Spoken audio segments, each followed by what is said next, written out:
can't stop me. You can't stop me. Oh yeah. Tom, is this your first competition? I got the spirit inside. I'm so My first time on Montreal for the Grand Prix. I'm repping Jesus tonight. Excited about the race. I'm more excited about this tonight. How about this? I got the spirit inside. Come to Montreal more often. I'm repping Jesus tonight. So thank you guys for coming out. Looking at me like you don't know what to say. It doesn't matter. I'm not listening to you anyways.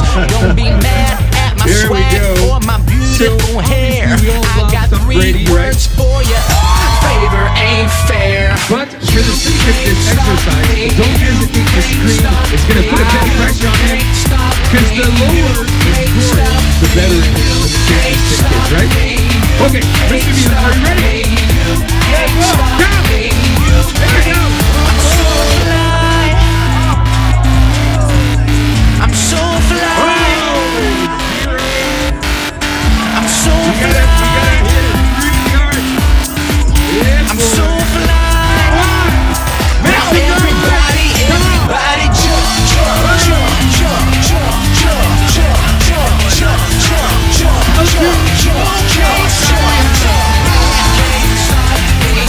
30 seconds left. 3 more. Whoa! Let everybody go. You can't stop me. You can't stop me. You can't stop me. 10 seconds. Let's go. Oh, that didn't count. Didn't count. 5 seconds. You wonder how I can smile when things don't go my way, and how I stay so fly each and every day, each and every day, each and every day. You wonder how I can smile when things don't go my way, and how I stay so fly each and every day. I got the King of Kings living on the inside of me. Don't worry about people like you. I look at you and say you can't stop me. You can't stop me. You can't stop me. You can't stop. Thank you. I got it from the airport. I'm about to explain the story now. Well, you know, I'm about to get off the plane. I'm thinking to myself, I got to hurry up and grab my suits and grab my carry-on bag. And I realized, say, bro, you didn't bring your suits.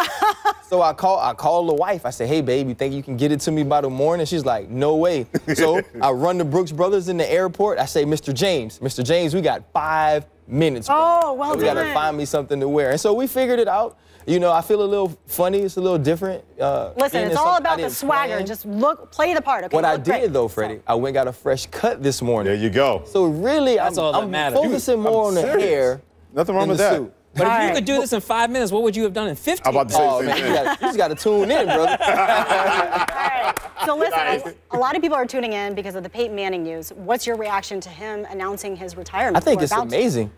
You know, I'm from New Orleans, so is Peyton Manning. I've been hearing about Peyton Manning since I was young and growing up, trying to figure out, was he going to be the best quarterback in Louisiana when he was coming out? Because he was going head-to-head with Josh Booty, who was one of my teammates at LSU. And so when you grow up where I did, the Manning family, they're legends. They're football royalty. So you've been hearing about this your whole life, and then to watch his career play out the way it did. And for this last season to be what it was, because even with the ups and downs, we got to know more about Peyton Manning, the person, Peyton Manning, the man, and the way he handled that adversity. And it's good to see him go out as he did, because all along, what do we always talk about? Super Bowl wins. So to see him get one more and then ride off into the sunset like Jared Allen tried to do, but it was a little snowy and cloudy that day, is an awesome thing.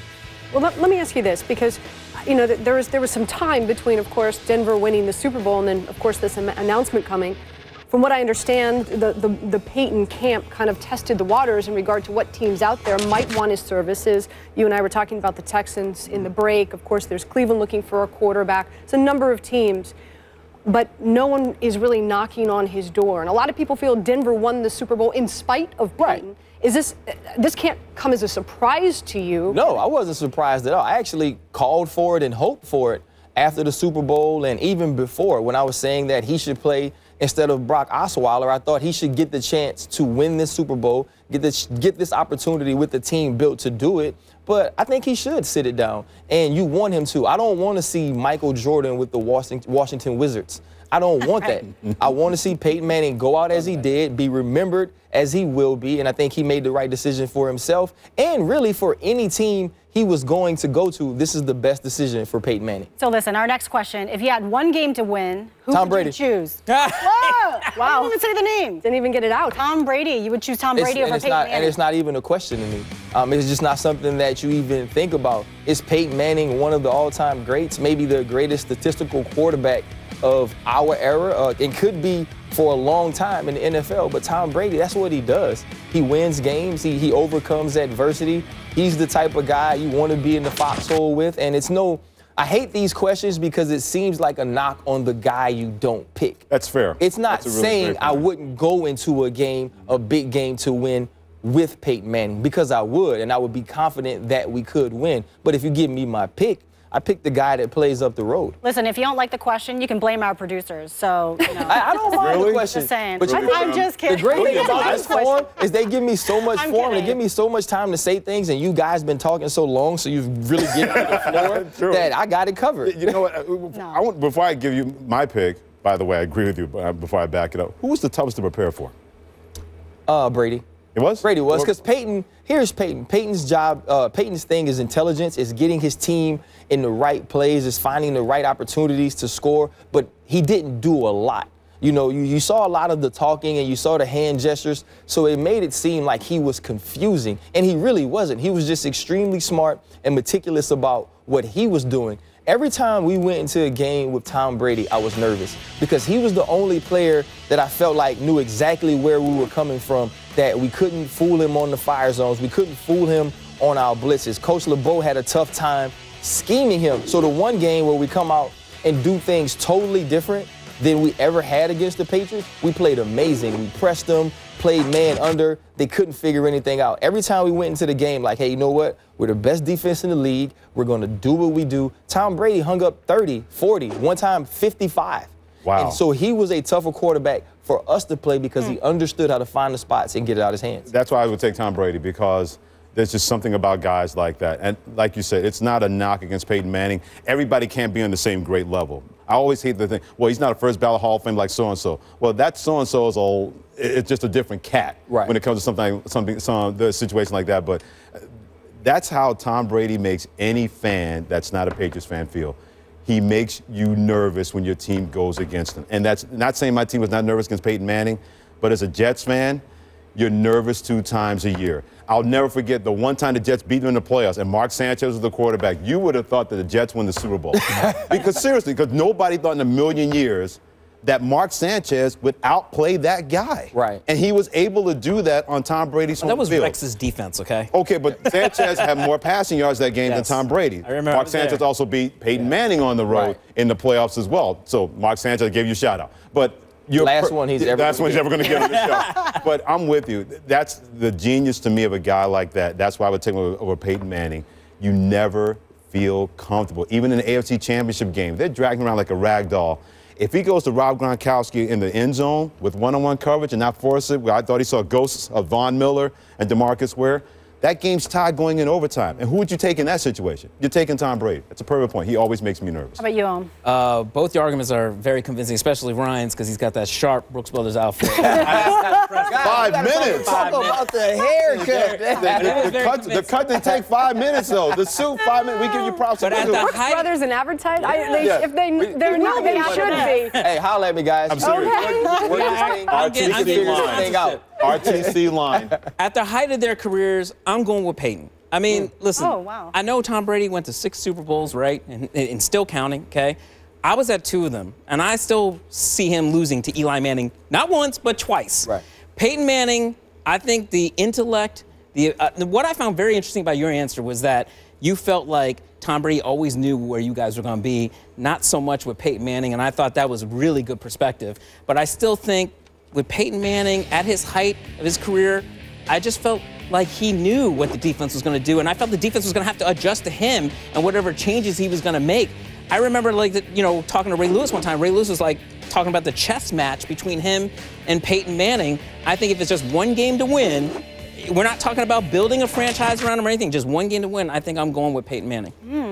Nita. I'm going to have to agree with Ohm, but you make a great argument. And split. Because we talked about this before the show, and we said, Peyton, I'm sitting here listening to you, and I'm like, wow, okay, yeah. But, you know, speaking to a number of ex-defensive players, I'd say that it's 50-50. It's one of the questions, you know, Freddie and I, we host Sports Talk Radio. It's one of the questions that I have asked for many years, right? Yep. And for me, I don't know about you, it's like 50-50 really in regard 50-50. in regard to defensive players. Yep. But in talking to defensive coordinators, when they talk about Peyton Manning, him being that coach, that offensive coordinator, that quarterback, that extension on the field, and if he gets his pre-game snap correct, there is nothing you can do defensively. He has you beat. The Omaha, the putting people in motion, trying to distinguish who the mic is, all of that, he has you beat. And again, I think another reason why I think some people might be leaning more towards Tom Brady is because he's still winning football games. Yeah. He's still playing at an elite level. He's still performing at an elite Peyton level. was at that age too. Now, like we can't forget 2013. He was. He was, but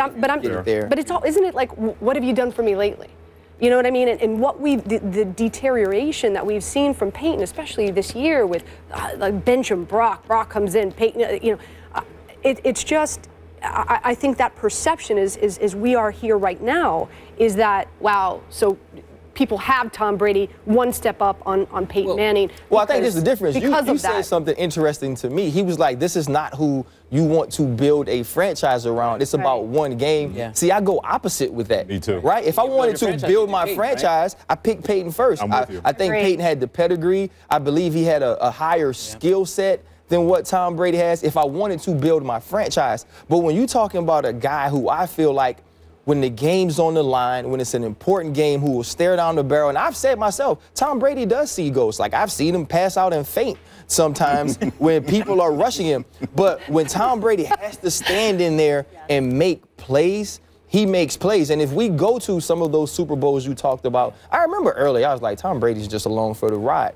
But I also remember watching Peyton Manning. He's never played this. He played the great defense in Seattle, and it fizzled out. He couldn't make the plays. Tracy Porter gets the interception at the end of the game down in Miami. Even the Chicago Bears, he didn't win that game. It was a lifetime achievement Super Bowl MVP. True. And so when I think about the one game and the things that I've seen Tom Brady do in one game, I pick. And when I think about the longevity of a career, when I think about regular seasons and building a team around him, I would pick Peyton Manning. I still would. But you say for one game, like me and this dude, we got to go out here and be dogs. I got to go with Tom Brady. So we're split. Anita and Ohm are choosing Peyton, and you two are choosing Brady. Tom Brady. So I guess I might be the I tiebreaker. feel what Ryan is saying, because if you use a big game argument, and like, you know, if it would be like Michael versus LeBron, for example, right? One game, I'm going Michael. Michael always showed up in the big games, right? Time out. And all season, and forever you ain't going with Michael? No, I'm going with Michael. Both ways. Yeah. Okay. No, I'm talking about All like if you're talking about one game to win, I'm going with Michael Jordan over LeBron, because Michael always showed up. He was always. You talking about building a team? Who you going with? I'm gonna go with Michael. Okay, I thought she was okay. I thought he was going with LeBron the other way. I'm agreeing with Freddie and Ryan. I would go with Tom Brady, because Peyton Manning, he's a fantastic professional. I think if you build a franchise around him, he's perfect with that. But he's really cerebral, but sometimes I feel like he gets in his head too much. There's something about Tom Brady. When he goes out, he may see ghosts every once in a while, but he's ready to go out and play. Oh. Wouldn't you agree that he is by far one of the most competitive players in the National Football League? Yeah, I agree with that. I think he gets a little more respect for that than a lot of these other quarterbacks, because all these guys are competitive, which is why they're there. But I feel like Tom Brady has been in enough big games, and he's shown us in big games who he is, and I really respect that about him. And that's why for one game, you know, he's the guy I'd go with. Just as long as he don't go up against Eli Manning and Justin Tuck and Michael Strahan. Lord. Well, I forgot, whatever that package was, they got after his keister, for sure. It's called Our Force Better Than Your Five. Oh, the NASCAR package. That's the way. NASCAR package, yep. Well, Ryan Terry Clark, we thank you very much. You in your suit, you were just absolutely fantastic. Absolutely. Thank you, guys. So after the break, we have one of the best receivers in the National Football League joining us, a Miami native, number 84 for the Pittsburgh Steelers, Antonio Brown. Shut on in here, brother. You two played together for some time. That's how Conor McGregor walks. Exactly. So who gets the award for the best suit? I don't know. I don't know. Find out next.